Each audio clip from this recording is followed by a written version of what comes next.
Aabot sa 850 million pesos na halaga ng tulong, programa at serbisyo ang naihatid ng pamahalaan sa ikinasang Tabang Bicol Tindog Oragon Relief Caravan sa Bicol Region. Pangunahing nakinabang dito ang mga residenteng nasalanta ng sunod-sunod na bagyo.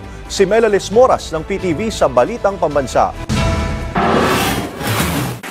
Dahil sa sunod-sunod na kalamidad na humagupit sa Albay, lubos na naperwisyo ang bahay at taniman ng pamilya ni Emeline at halos wala raw natira sa kanila. Kaya naman, lubos ang kanyang pasalamat sa paglulunsad ng Kamara, katuwang ang DSWD at iba pang ahensya ng Tabang Bicol Tindog Oragon Relief Caravan para sa mga tulad niyang nasalanta ng bagyo.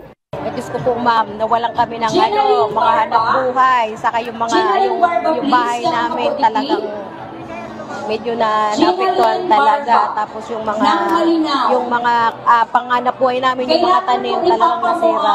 Ito po ay malaking na po sa amin tulong kasi po tulad po sa pagkain, sa pagpapaayos po ng mga yung konting po sa bahay.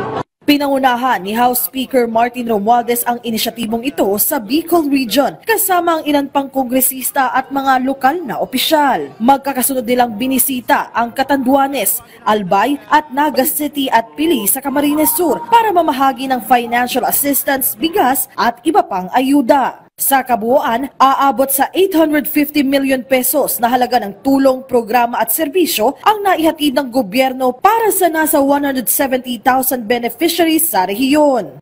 Tuwang-tuwang kami kasi itong programa nating Tabang Bicol Tindog Oragon ay napaka-successful. Nagpapasalamat ako sa lahat ng mga local officials na tumutulong dito sa pagpaplano, pag-coordinate at siyempre sa lahat ng mga ahensya na tumutulong dito. Mula naman sa mga opisyal hanggang sa mga residente ng Bicol Region, masayang-masaya sa makabuluhang caravan na ito. Grabing pasalamat namin, maraming pasalamat namin na may dumating sa amin na tulong, kahit pa paano makatulong sa amin. Well, una-una po ay yan po ang talagang tatak Romualdez, matulungin, may malasakit. Lahat po iniisip, katulad nung sa housing assistance po, siya mismo nakaisip sa mga. Sali, tawagan mo si Secretary Acosar kung anong pwede may tutulong. Tubig, kuryente dito sa Albay, lahat po yan ina-address po nating speaker. Mula PTV, Melalis Moras para sa Balitang Pambansa.